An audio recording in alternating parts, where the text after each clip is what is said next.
This week's heat wave isn't the only reason to be mindful of your time outdoors. UMaine tick expert Griffin Dill says the state's tick population is unlikely to be impacted by the high temperatures, and you're still at risk of a tick bite when you head outside.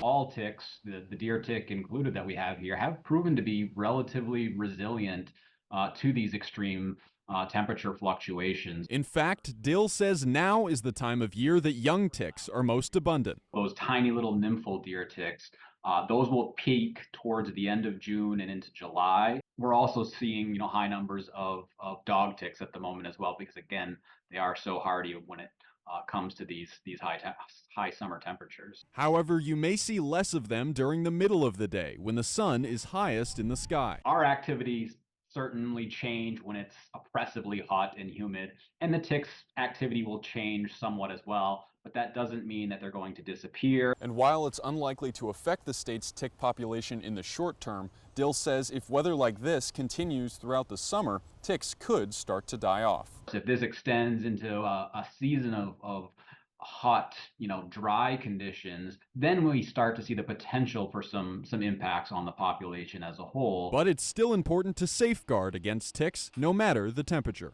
Taking protective measures against ticks and conducting those tick checks once you return indoors is really imperative. In Bangor, David Ledford, ABC 7 and Fox 22 News.